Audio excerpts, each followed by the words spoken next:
Hey y'all, welcome to another video. I'm standing in our grape arbors where we planted grapes out last year, and we're working on getting them strung up as they grow, and excited to show you a little bit about our agroforestry plantings and push for this spring. It's a lot smaller than in years past, but integrating some landscaping around the farm, turning different areas into more personal use perennial plantings, and excited to show you around.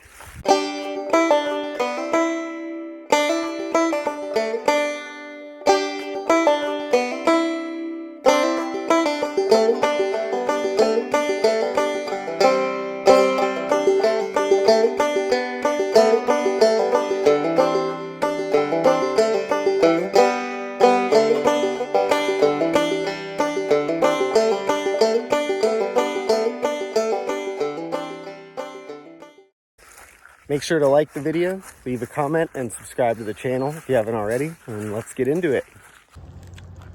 Got the cart loaded up for tree planting. We've got a nice root soak solution with fish emulsion, molasses, and kelp. Getting these trees nice and getting their roots moist, as well as essentially inoculating the roots with mineral and microbial food. We've got rock dust to amend after planting, and then we've got an endomycorrhizal fungal inoculant that we coat the plant roots in before planting them to establish a fungal connection since they're being planted into pasture. Here in Northfield, as the trees are just getting ready to break dormancy, and they've put on so much growth since we planted 2 Marches ago.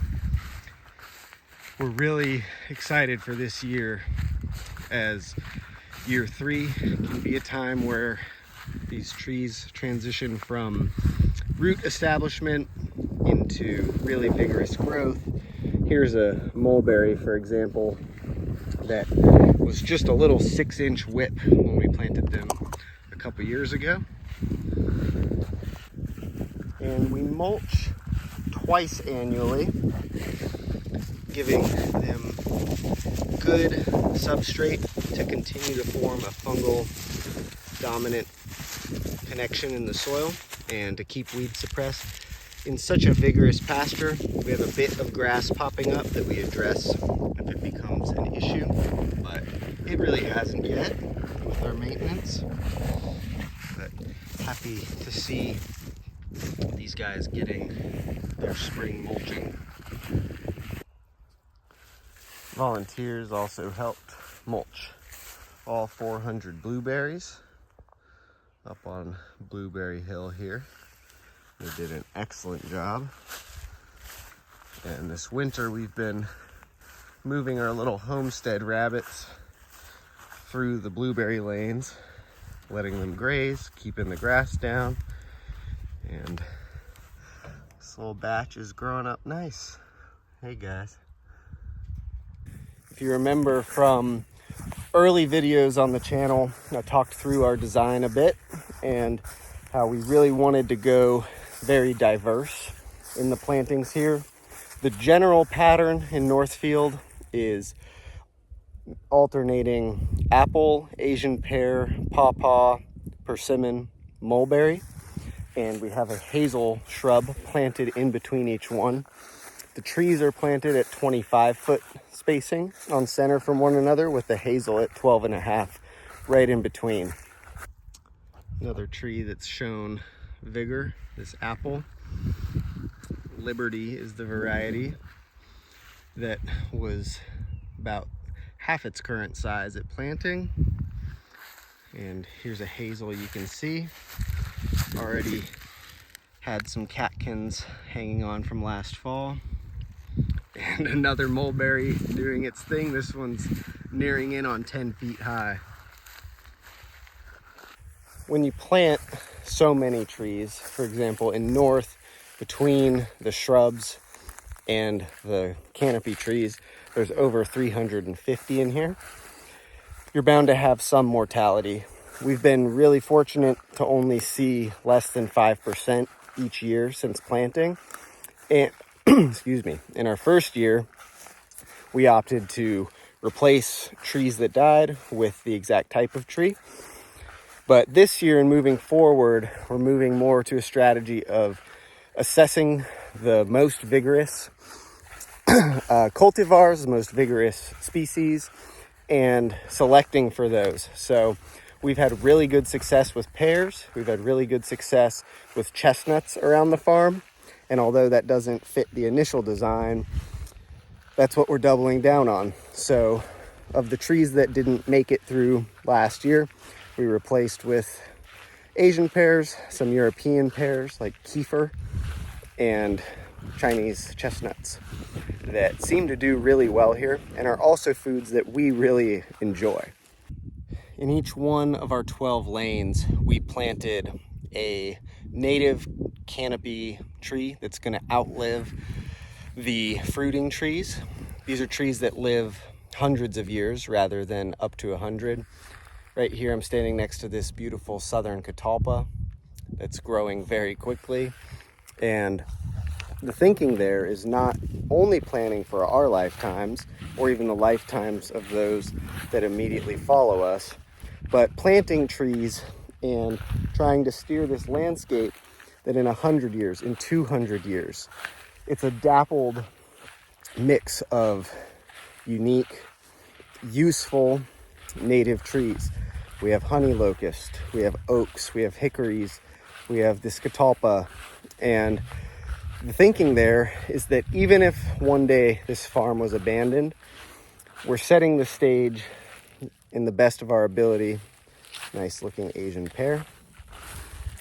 That even if this farm was abandoned and neglected for a long time after us, that the future of this landscape would have a beautiful shady pasture with massive old wolf trees.